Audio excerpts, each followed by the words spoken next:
This is a true story. Dramatizations are derived from eyewitness testimony and second-hand accounts. Millions of liters of water burst into a mine shaft. 18 miners are trapped deep underground. You're just sitting, thinking, you know, you're actually gonna die in here. Engineers have only one shot at a rescue. You're either gonna be a hero or zero, one or the other. If they get it wrong, they will kill the men they are trying to save.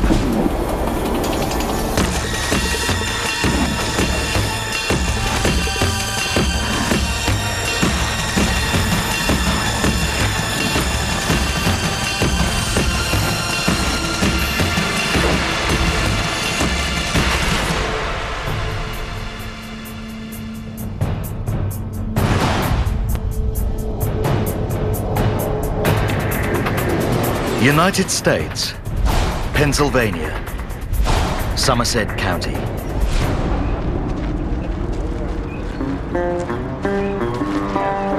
Somerset is coal mining country. At the Quecreek mine, 18 men arrive for the evening shift.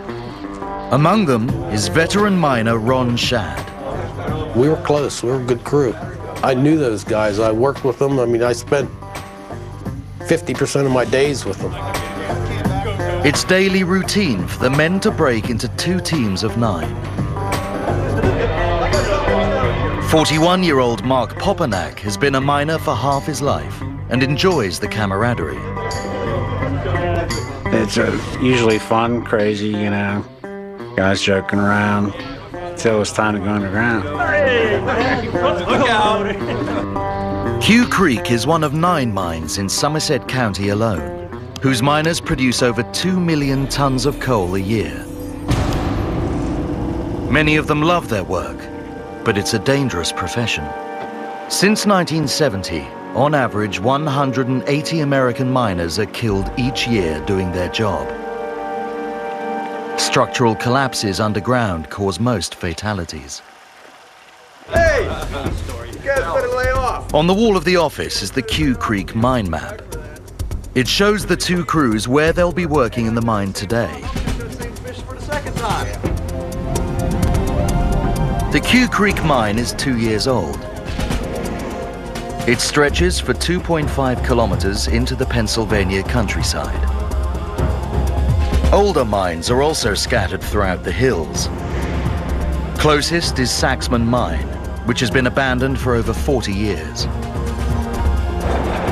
Mark Popanak drives his team into the mine on a battery-powered vehicle called a man trip. It's a 40-minute journey to the shafts. Ron Shad's crew soon follows. The roof quickly lowers to just 1.5 meters high, and the light disappears. It's dark. Somebody hits you in the face, you won't see stars. I mean, that's it, it's dark. That's absolute darkness. The mine shaft is made up of a series of tunnels. 900 meters into the journey, the shaft splits in 2. Ron Shad and his crew of 8 miners travel south into the shaft of tunnels called mains. At the coalface, they get to work. Meanwhile, over half a kilometer away, Popanak and his team work a tunnel in another shaft, called First Left. Here, they use a 60-ton machine which bears 100 teeth of hardened carbon steel. It can chew out 20 tons of coal every minute. According to the maps, there should be 91 meters of coal separating Popanak's team from the old Saxman mine. But the plans he is working to are wrong. The Saxman mine is just meters away. And on the other side is almost 250 million liters of stagnant water that has gathered over 40 years. For the rest of his shift, he continues to dig. Coming on 9 o'clock, you're trying looking forward to quitting time, and 11 o'clock, time to go.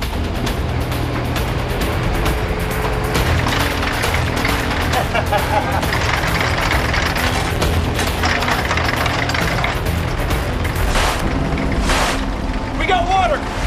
Go! He can't believe what he sees. 20 meters in front of him, a wall of water explodes into the shaft. There was no trickling, there was instant water. Big time. It's just a wall of water. You have a 60-ton machine there, and it's just coming around it, through it, over it, like it's not there. Popanak has a split second to act. He jumps into a chamber to the side, which saves his life. Raging water is just inches away. You stand beside a railroad tracks with a freight train coming by you 100 miles an hour, it's probably louder than that. He's closest to the torrent. But he's not the miner in most danger. Gravity dictates that water always heads to the lowest point. The deepest part of the mine are the tunnels in the main shaft, just over half a kilometer away. Ron Shad and his team are oblivious to the tsunami heading their way. Luckily, the team at first left is able to make a call to Shad and colleagues on the surface. I went and answered the phone. They were yelling that we hit water, you gotta get out, you gotta get out. Go! Go, Larry, Larry, get there! Shad gets word to the rest of the crews scattered in Mains. Then takes off. Guys, looks like we're going home early today. None of his colleagues realizes the seriousness of the situation. Where's this water at that they're talking about? I was joking coming out. All right, we get an early quit, you know? The 7 men make their way steadily to the exit. Up ahead, Shad grabs fellow miner Larry Somerville, jumps on a golf cart, and races to the surface. Where the hell's coming from? Let's get the hell out of here. And he hurried up and got on, and he's right, what's the matter, what's going on? I told him to hit water, we have to get out. They have only one choice: to drive back along the main shaft, past the junction with first left, to the mine entrance. Up ahead, Shad and Somerville approach the junction with first left. I don't know where. Let's get together, guys, and get the hell out of here. They are stunned by what they see. The dip where the 2 mine shafts intersect is already flooded ceiling high. All we saw was water to the roof, it was full. That was our way out. I knew he was in trouble. I mean, I thought this was gonna be it. Shad is desperate. Then, he remembers there is one possible way out. On the side of the shaft is a self-contained ventilation tunnel, sealed with concrete blocks. There is a chance this could still be dry. Come on, you son of a bitch. They search for a door into the vent. I backed up the golf cart back to where the door was and turned it towards the door and left the light on, so they knew which direction we went.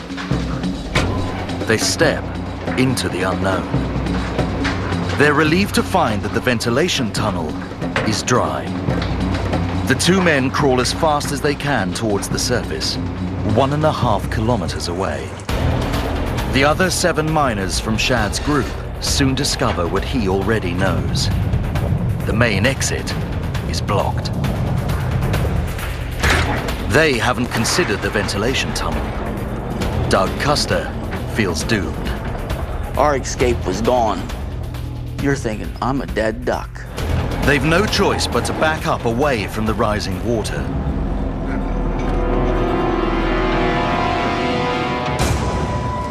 Then, Custer spots the clue left by Ron Shad. We saw their golf cart, you know, right there at the door, so we knew that they went out the intake. Shad has given them a chance. Custer and his colleagues start to make their way uphill along the ventilation tunnel out of the mine. At first left, Hope is fading fast for the other team. They don't have access to a ventilation tunnel. Mark Popanak is separated from his 8 workmates by a raging torrent of water. He's running out of time. This whole time, I'm praying to God to give me the strength to get myself across this water, because I knew if I didn't, I was going to die.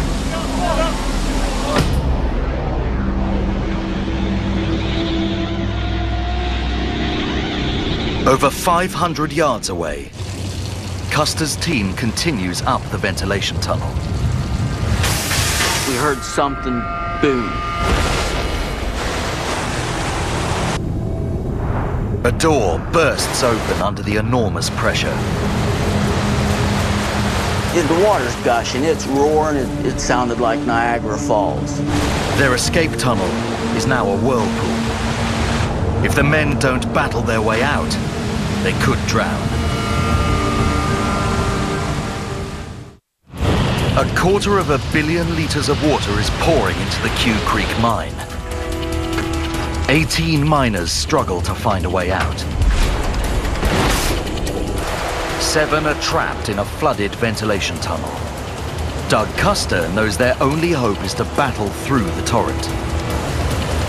Give it a shot. It's our last chance. If we don't make it, we're in other hands.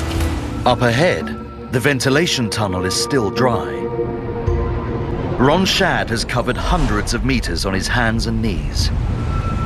He can hear water gushing below him. He must stay ahead of the rising flood.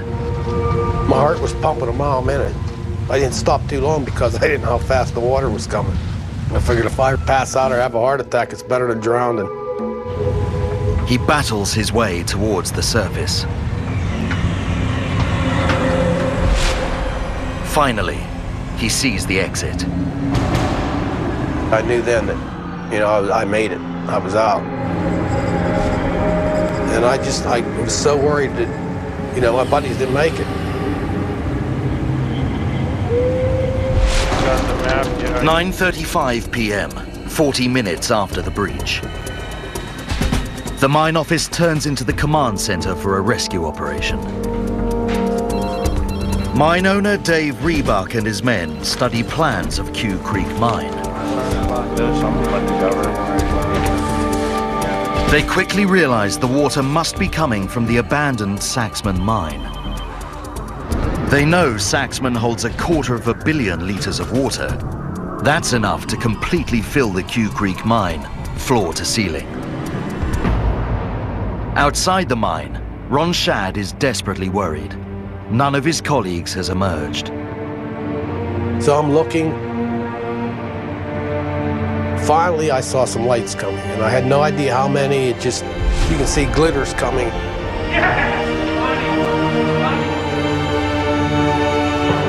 8 miners from Mainz have battled through the water to safety.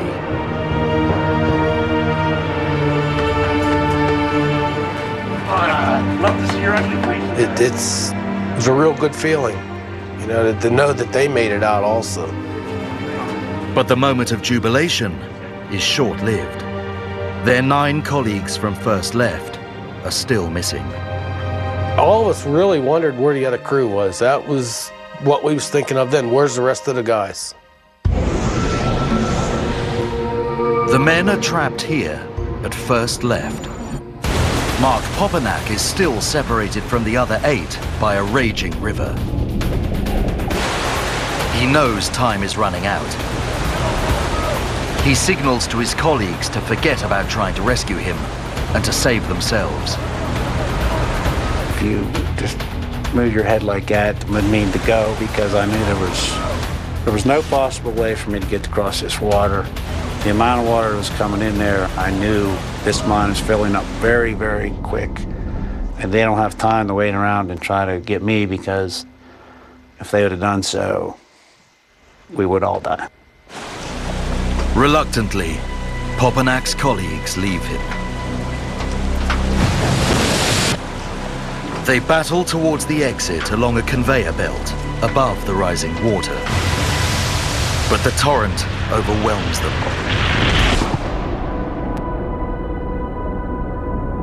They are trapped in a mine shaft, filling fast.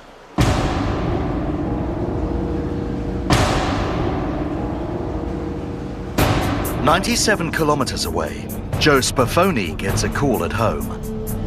He works for the Pennsylvania Bureau of Deep Mine Safety. 9:30 was when I received the phone call, who told me that they had 18 men underground, 9 had made it out, 9 were trapped. When you hear something like that, your heart goes into your stomach. Spafoni and Rebuck immediately agree on one thing. If there are survivors, they will have to find high ground. The highest point in that section is at the end of first left, where the breach has taken place. Spafoni must find out if any miners are taking refuge here. It was a very, very dire situation, and I knew that if anybody did survive, we had to try to communicate with them. They decide to try and drill a 15-centimeter hole 75 meters down into first left.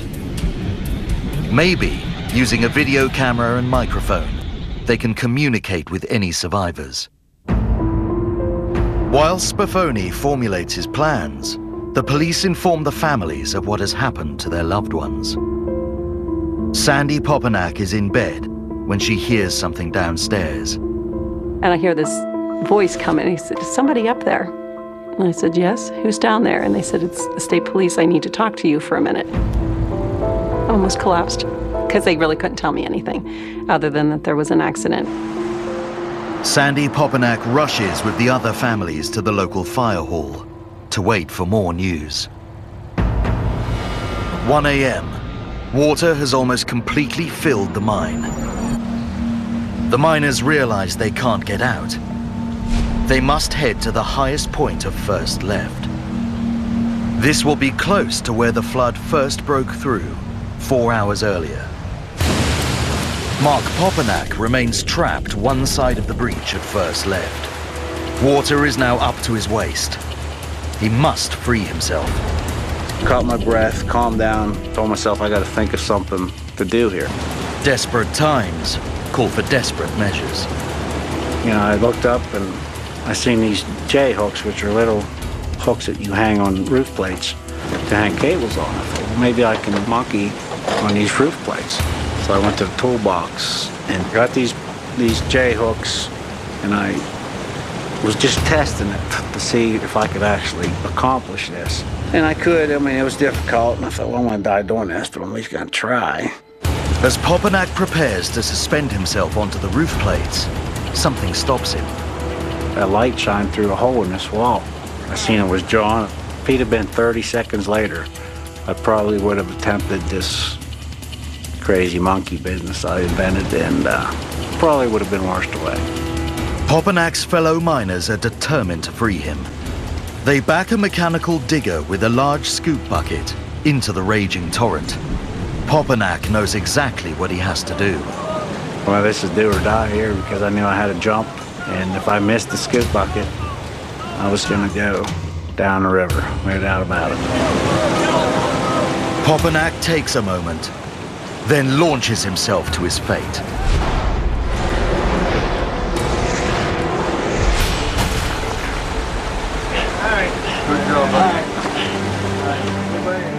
But when I looked at their faces, I thought, yeah, what's wrong with you guys, What Popanak doesn't realize is that he and his colleagues are still trapped. I didn't realize what they just went through. I didn't realize there was no way out. They made their attempt to get out, and it didn't work. Unless the rescuers can think of something, Popanak and his colleagues are standing in a watery grave. In the mine office, the rescue operation is struggling. It's 1:30 a.m., and the miners have been underground for almost 11 hours. They don't know if any are alive. They figure that any survivors will have headed to the high ground in first left. To find out, they decide to drill a small hole into that section. To pinpoint the position above ground where they need to drill, they turn to surveyor Sean Isgan. walk into the trailer. Good, showing yourself. Good, Dave. Mine map was on the wall, and they pointed to a location on the map and told us that we needed to go stake that location in the field while they were getting the drill rig lined up to come in and drill the test hole. Okay, let me run some numbers here for you. Isgun sets off into the night. Using mine survey data, he has to calculate the exact spot to drill.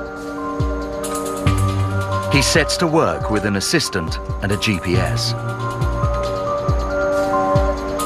He'd read the coordinates and it would say, well, move 2 feet north and a foot east, and we would do that.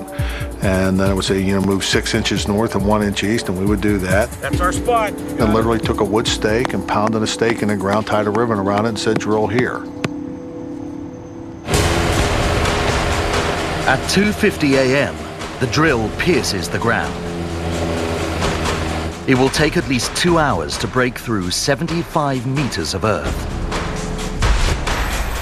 The drill bit is rotated by a diesel engine and hammered into the ground by blasts of air from a compressor on the surface. Sean Isgun is aiming the drill bit at the heart of a channel just 6 meters wide. If the data he is working to is wrong, then the drill bit will miss the mine shaft and chew straight into solid coal.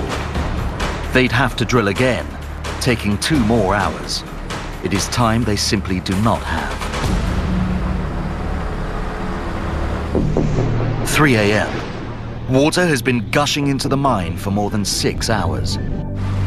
It is getting so close to the miners that they believe it will engulf them in a matter of hours. In desperation, they start building a barricade using concrete blocks. But they now face a new threat. Air quality in the mine is deteriorating. They are starting to suffocate.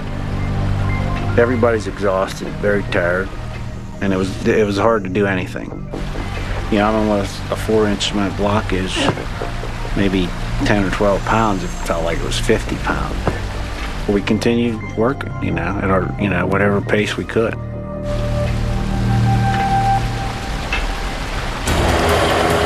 Above ground, Joe Spafoni knows for the miners to have any chance, he must tackle the flood. He arranges for pumps to be carried into the mine to pump out millions of liters of water. But it's a hopeless task.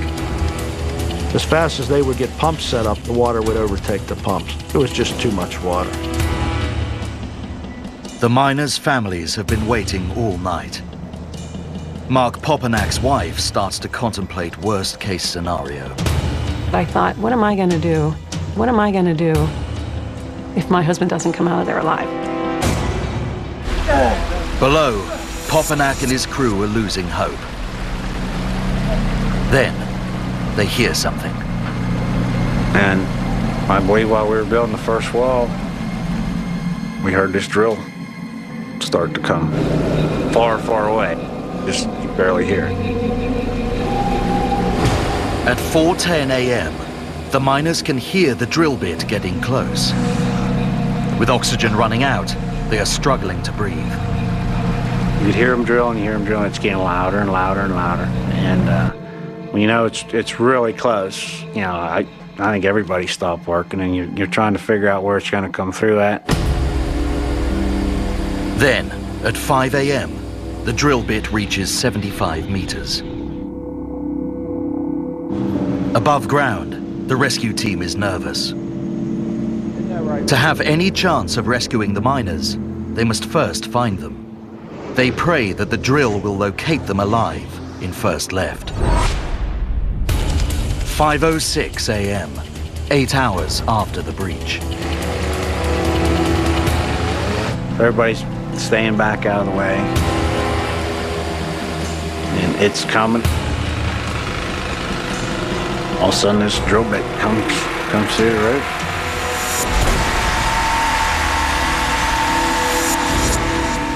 And everybody started to feel, at least I did, started to feel better because you're getting some oxygen. The miners feel better because the compressor powering the drill blasts fresh air into the mine. They are desperate to tell the outside world they're alive. Popanak takes off his helmet and looks at a label inside. It tells them how to signal to the surface in the event of a cave-in.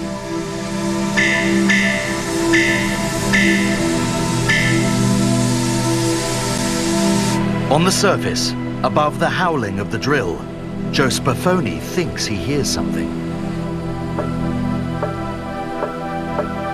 I could have swore I heard somebody beat on the drill. And I looked at the driller and I asked him, I said, Lou, I thought I heard something. He said, so did I. I said, shut the compressor off. All equipment is turned off. Silence descends on the site. Spafoni must confirm they are alive.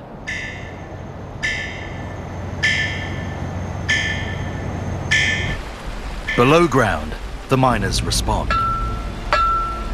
I guess that was obviously a joyous moment on the surface because they knew we were alive.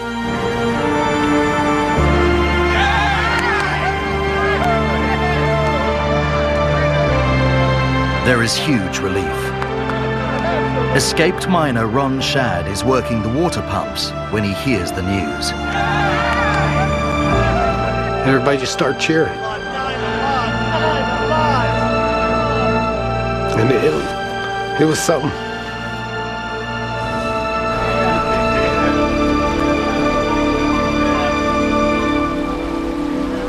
But the celebration is short-lived.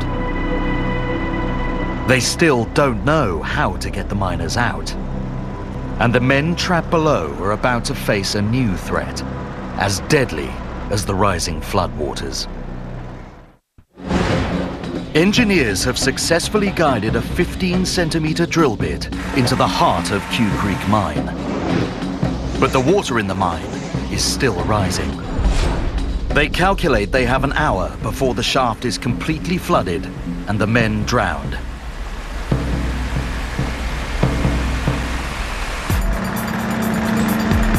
Engineer Joe Spafoni knows there is only one option. To drill another hole, large enough to pull out the trapped men.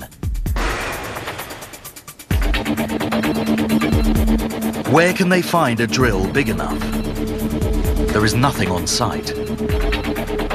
They hit the phones.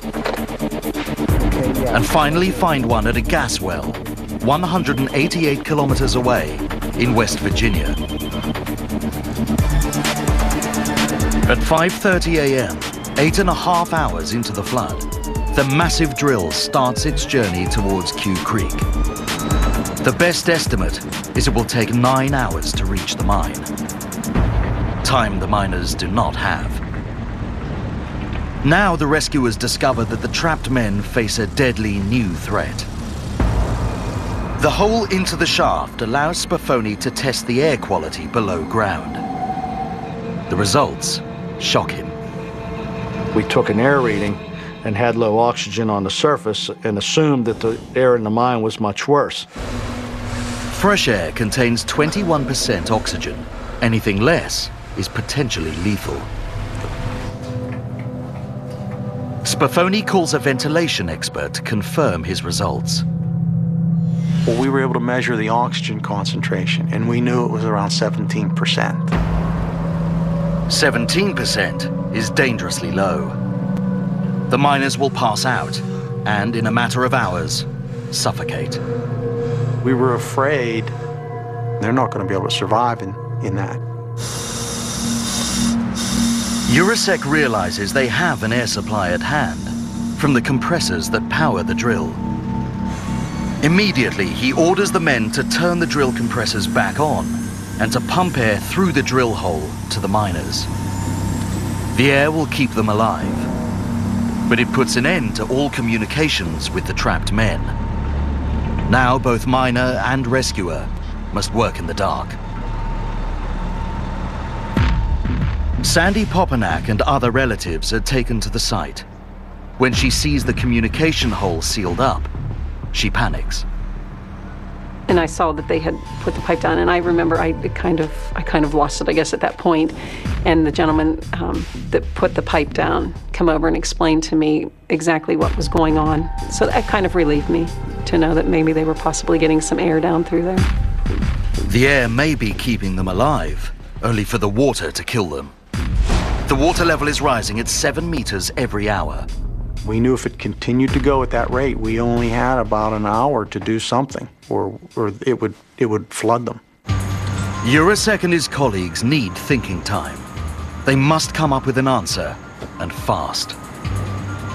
I remember being on the porch, and we're just sitting there looking out in the dark, and it's like, what are we going to do? If we don't come up with something, these miners, they're going to perish. Suddenly, Jurasek is struck by an idea. They might be able to use the air compressor to do more than provide oxygen to the miners. If they can pump enough air into the small dry space at first left, it will create a pressurized air pocket or a bubble. If the air pressure is high enough, it may hold back the rising waters. It's high risk, unorthodox, and has never been attempted before in the US. Everything had to be just right, and there were a lot of unknowns at that time.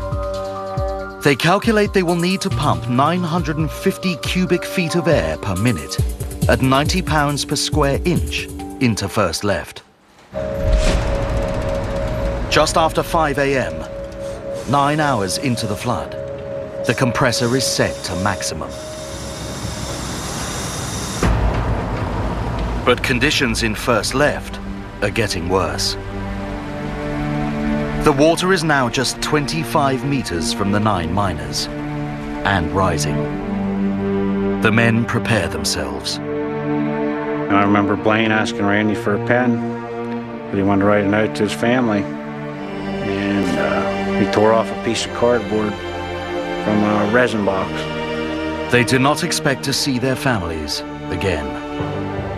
We took turns with the pen, and we put them in a bucket and sealed that bucket up. And that was it. The miners know that when the time comes and they drown, their bodies could float away and be lost in the maze of tunnels. Some of them choose to tie themselves together, but not all. I didn't want to do that, because I wasn't ready to give up yet. I knew I was going to drown, but I figured I'm not going to give up till that last second. Above ground, surveyor Sean Isgan continues to find locations for the water pumps that are delivered to the site. Alarmingly, the mine is now so flooded that water is pouring out of the entrance. Look down in that, and it was literally a lake. And you just think, oh my gosh, how are we going to do this? But underground, Popanak begins to suspect that the tide, quite literally, is turning. The water is rising at a much lower rate. He knows external forces are at work. Now, we had the water jugs with us, and they were starting to collapse, the pressure. So we knew, that we were actually under pressure, sort of like being in a submarine. A pressurized pocket of air is acting like a dam, holding the water back from the miners. The question is, how long can a bubble repel millions of liters of water? The 30-inch carbide drill bit is unloaded from the truck as John Hamilton supervises.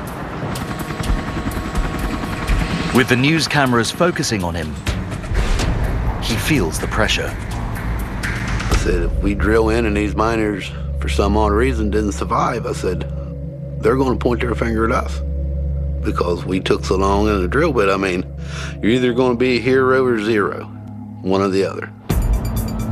At 6 p.m., 21 hours after the breach, drilling begins on the rescue shaft. 45 minutes later, Mark Schweiker, the governor of Pennsylvania, arrives at the site. The governor is briefed on the situation. He is the one person with the power to give the rescuers anything they need. I asked to be given a complete feel for what the miners were experiencing and seeing down below to the kind of trials and impediments that we would face. Within hours, Governor Schweiker is having an impact on the rescue. We were bringing in equipment and miners from just all over. We had 3 or 4 different drilling companies, and we're bringing in just enormous pumps that are being flown in from all over the country. We had an air compressor would break down, we'd take the lines off of it, put it right on another, and keep on going. It was sitting right there. But as the hours go by, there's more bad news. The water levels in the mine are still very high. The water is pressing hard against the protective air pocket. If the rescue shaft bursts the air bubble when it breaks through, the floodwater will flow back and drown the miners instantly. The water level must be reduced, but so far, the pumps aren't making any impact. Governor Schweiker must decide whether they should carry on digging the rescue shaft. I realized that my job was to consider the best counsel given me by some very intelligent people.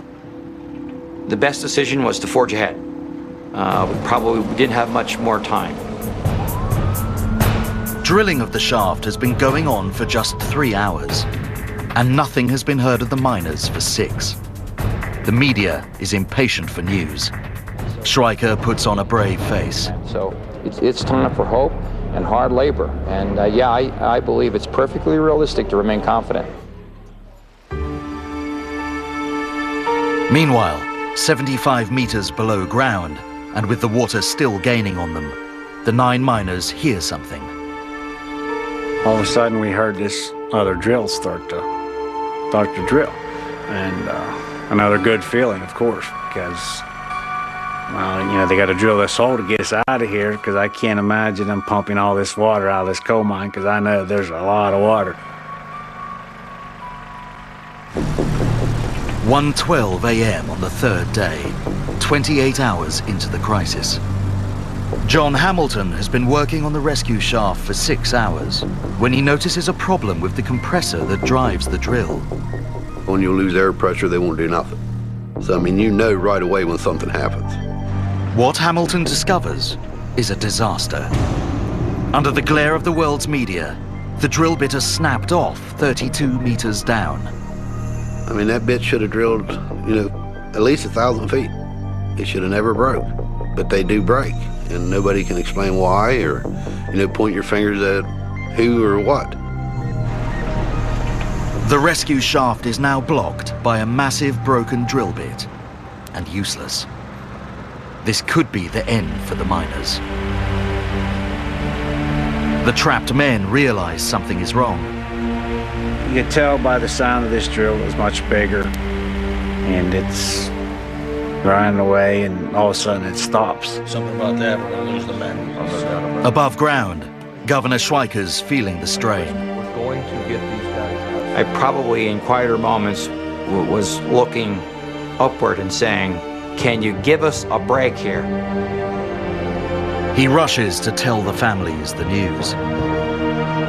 That was a very devastating moment. I mean, everything's going along smooth. It's like anything else. Everything's going along smooth. Something breaks. It's devastating. John Hamilton has more bad news for the governor. He will have to blindly fish the drill bit out of the hole. It's a tricky operation and usually takes days. There's an awful chance you can't get that bit back out when you break it. Normally in a situation like that, you'll fish on the thing 3 or 4 days or whatever if you can, cement the hole back up, move the rig over and start anew. But they do not have 3 or 4 days. They need another drill bit. Governor Schweiker tells Hamilton to get one on site immediately. Finally, I got a little aggravated at him, which I shouldn't have, and I said, hey, you just don't go to Walmart and pull this stuff off the shelf. These bits you plan way ahead, sometimes 6 months in advance to get one. The rescue team must wait 4 hours for another drill bit to arrive. Then it must dig a second rescue shaft from scratch. Rather than wait, Hamilton tries to fish the broken drill bit out of the existing shaft. The media reports every move.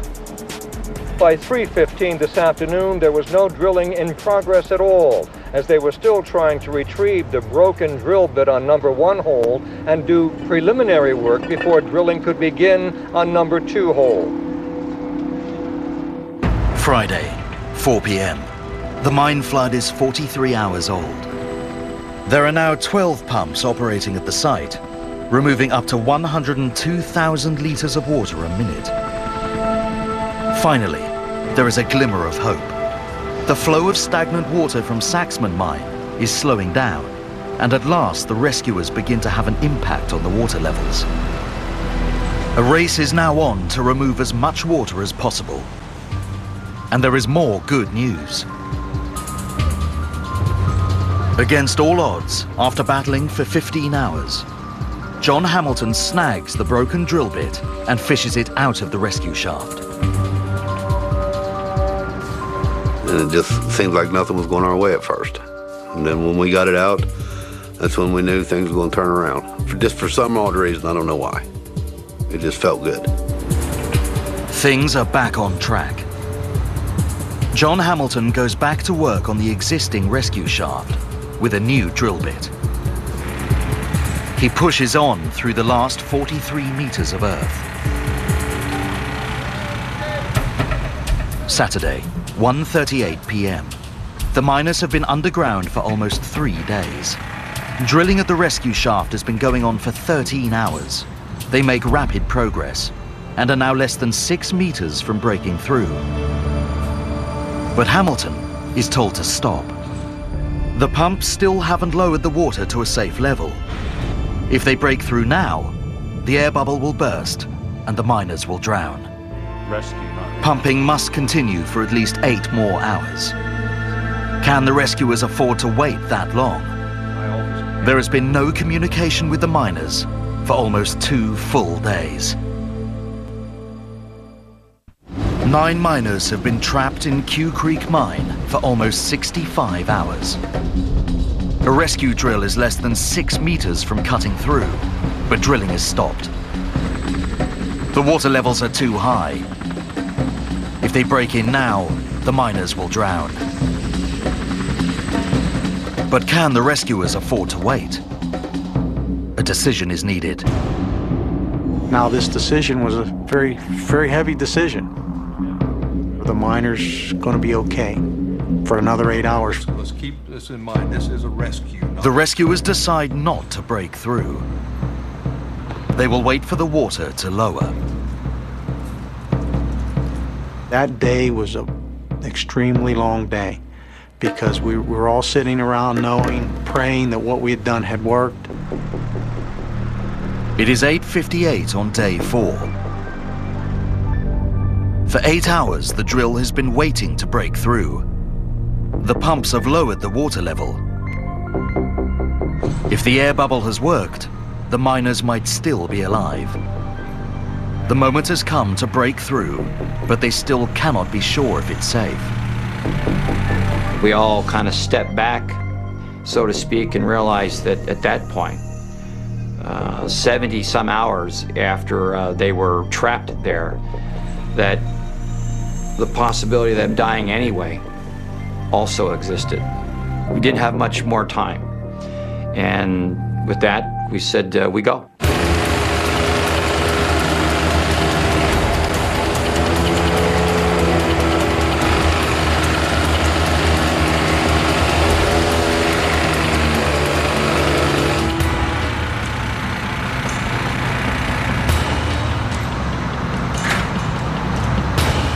This is situation critical. The rescuers break through. In doing so, they may have just killed the miners. The steel drill is removed. They will now find out, once and for all, if their rescue mission has worked. Acoustics expert Bob Zaremski lowers his microphone into the hole.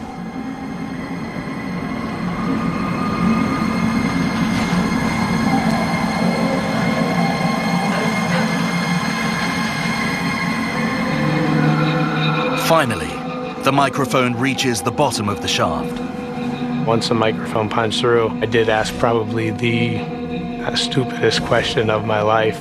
Are you the 9 miners? And this guy asked us if we were the 9 trap miners.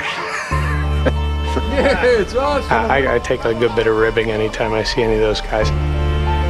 Yeah, nobody else here but us miners, you know.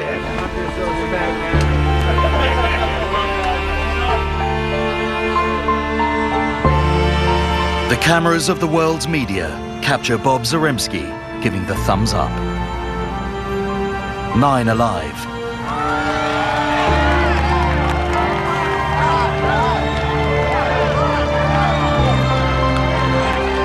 I was up on the hillside and I was told that we did it and 9 are alive. And that was a very emotional time for me. The rescue team gently lowers a pod to the 9 men.